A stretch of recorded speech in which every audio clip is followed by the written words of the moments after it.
Now there are a couple of ways to determine the atomic mass of the various elements. And there's actually a chemical method of doing it, which you'll be doing in lab. But in the 1930s and 40s, an instrument called a mass spectrometer was developed.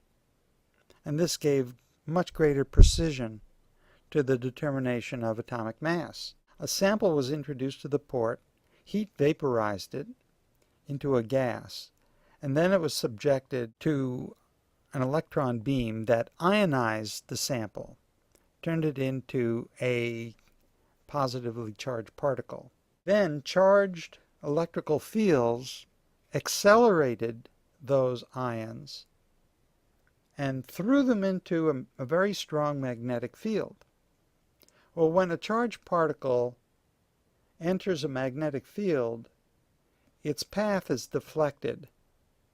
And here's the key point. The heavier the particle, the more inertia it has, and the less it's deflected. The lighter the particle, the less inertia of its movement, and the more it is deflected.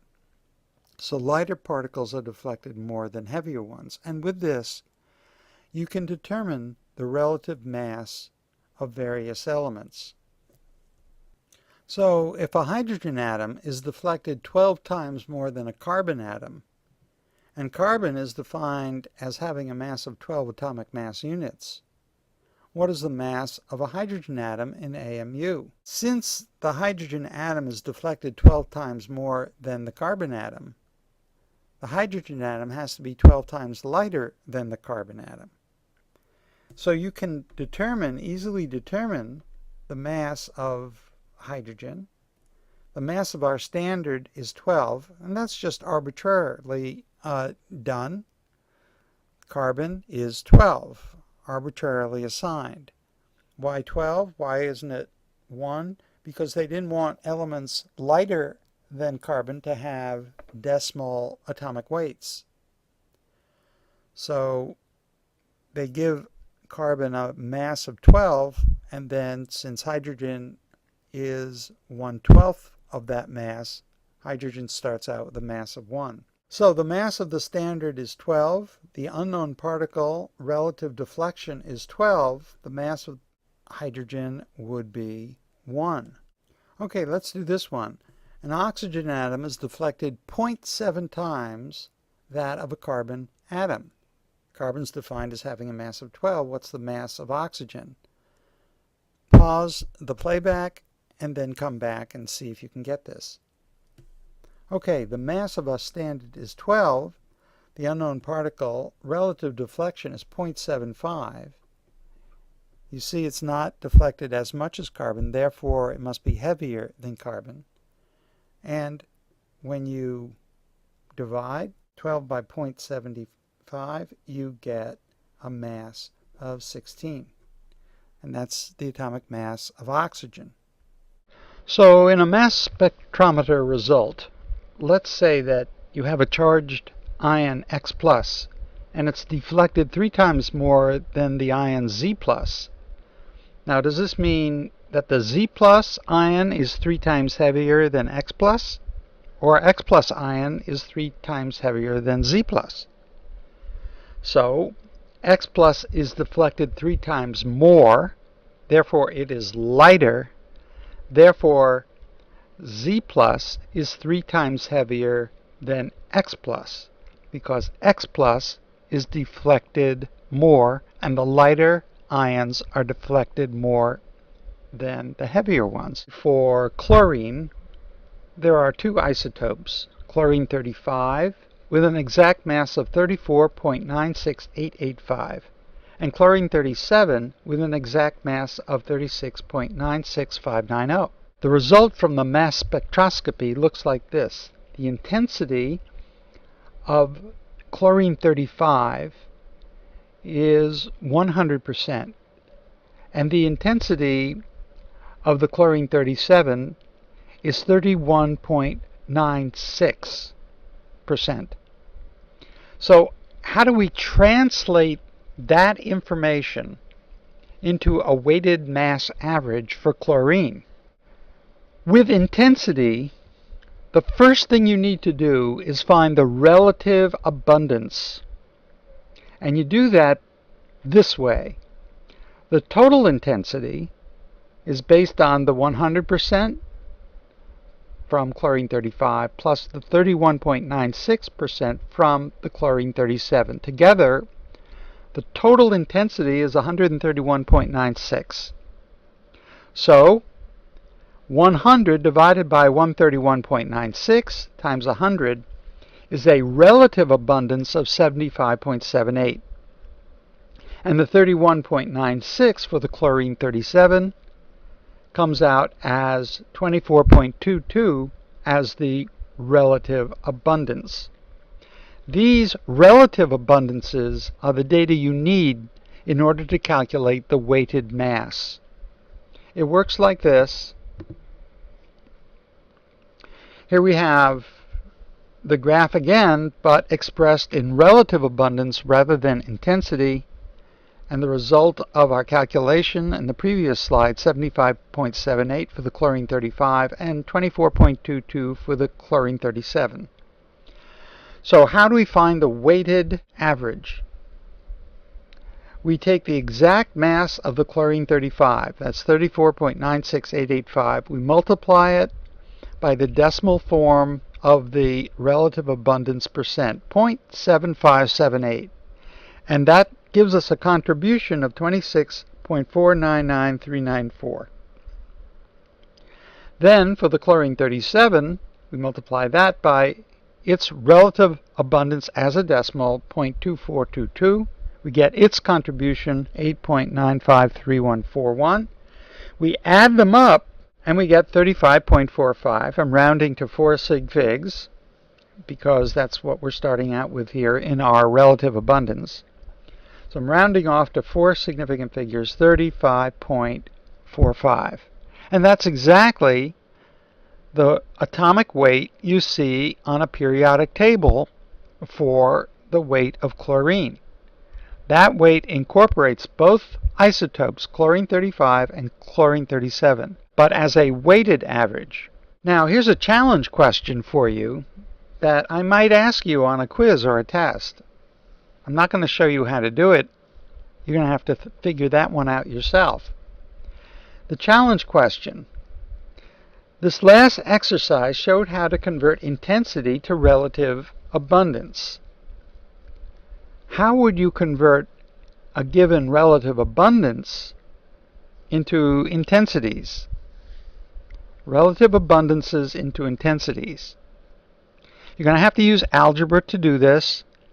And what you can do is just start with the relative abundance in the previous slide of chlorine 35 and chlorine 37 and see if you can come up with an algebraic solution that will give you the intensities that we had on the slide before that for chlorine 35 and chlorine 37. So that is your challenge to do that, and as I say, you might see this on a quiz or test. As the mass spectrometer was improved, it was learned that elements do not always obey Dalton's second rule that all atoms of a particular element are exactly the same. Isotopes were discovered using more sensitive mass spectrometers. And what is an isotope? An isotope of an atom is one that has the same number of protons but different number of neutrons in the nucleus. So the mass of the two isotopes is different. Carbon-12 has a mass exactly of 12 because it's defined that way. Carbon-13 has a mass of 13.0034. The percent abundance means that of all the carbon in the world, 98.93% is carbon-12 and 1.07% is carbon-13. Or take another element, bromine-79 is one isotope of bromine. 2 more neutrons gets you to bromine-81. So the exact mass of bromine-79 is 78.9183. And the exact mass of bromine-81 is 80.9163. And these have an about equal abundance, 50.69 versus 49.31. And just to review, you take the exact mass of each isotope, you multiply it by the abundance in the decimal form from its percentage abundance. That gives you the contribution of each one. You add those together, and that gives you the weighted mass average, the average that you see in the periodic table. We use this method to come up with your weighted average at the end of the semester. Say your test 1 score is 42%, your test 2 score is 56%, your test 3 score is 67%, your quiz average is 77, the final is 59, the lab is 86. Now, these percentages are different than what's actually in the syllabus, but the method used to come up with a weighted average is the same. Let's say that test 1 counts 14%, test 2 14%, etc. The final counts 29%, the lab 15%. So what do you do to come up with a weighted average? Well, you take the score that you actually got and multiply it by the percent as a decimal to come up with the score contribution. In the first case, for test 1, it's 5.88. For test 2, it's 7.84. For test 3, it's 9.38, and so on. Then we add up all the score contributions, and we get the weighted average.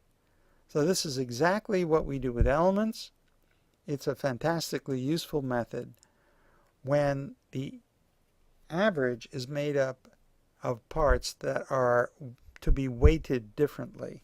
So we looked at the periodic table, and we see hydrogen has a relative mass of 1 atomic mass unit, and carbon has a relative mass of 12 atomic mass units, and oxygen has a mass of 16 atomic mass units. What would be the relative mass relationships if we had 100 atoms of hydrogen, and 100 of carbon, and 100 of oxygen? Well, the hydrogen would weigh 100, the carbon would weigh 1200, the oxygen would weigh 1600. They'd still be in a ratio of 1 to 12 to 16. If we had 1,000,000 atoms of each, they'd still be in a ratio of 1 to 12 to 16, only this time it'd be a mass of 1,000,000 or 12 million for carbon or 16 million for oxygen, still a ratio of 1 to 12 to 16. What if we had this strange number, 6.022 times 10 to the 23rd atoms of each? Well, they'd still be in a ratio of 1 to 12 to 16. But this is a rather special number. If we put that number, 6.022 times 10 to the 23rd, atoms of carbon in a weighed beaker, called a tared beaker or pre-weighed, they would weigh exactly 12 grams. It would be the relative weight in grams if we use this number right here of carbon atoms. Well, how many grams would 6.022 times 10 to the 23rd hydrogen atoms weigh? And of course, that would weigh exactly 1 gram. Or 6.022 times 10 to the 23rd oxygen atoms. That would weigh exactly 16 grams. If we use this number and compare this number of atoms, 6.022 times 10 to the 23rd, if we use that number of atoms and weigh them, the mass of that collection of atoms will be the same as their relative mass, the same as the mass number you see in the periodic table. If you have 6.022 times 10 to the 23rd atoms of a given element, that collection of atoms will weigh its relative weight in grams. Because this is such a special number and we use it all the time, we've given it its own word. Just like we give the word dozen to represent 12. A dozen eggs, 12 eggs. Chemists use the word mole to represent 6.022 times 10 to the 23rd particles. 1 mole equals 6.022 times 10 to the 23rd particles, which in turn is equal to the atomic weight of that element in grams. So we can use this atomic weight now as a bridge, or a conversion factor, if you will, to convert mass to moles or moles to mass. So, for example, we know the atomic mass of aluminum is 27 grams per 1 mole, or 27 grams per 6.022 times 10 to the 23rd atoms of aluminum. So let's see if you can get this. Pause your playback. What is the mass in grams of 7.30 times 10 to the 18 atoms of aluminum? Come back to us and see if you can get it. Okay, here we are. We have 7.3 times 10 to the 18 atoms of aluminum. We know that 27 grams of aluminum is the same as 6.022 times 10 to the 23rd atoms of aluminum. That collection of atoms weighs 27 grams. And multiplying this out, atoms of aluminum cancel out, and we're left with grams of aluminum, 3.27 times 10 to the minus 4. Did you get it? So here's another one for you to try. How many moles are 7.30 times 10 to the 18 atoms of aluminum? Pause your playback, try it, and come back.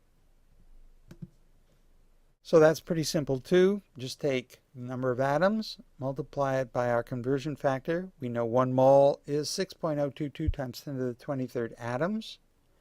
Divide it out. And by the way, this is a good time for you to begin, if you haven't already, to make sure you know how to use your calculator to put in scientific notation. We'll be using big numbers like this.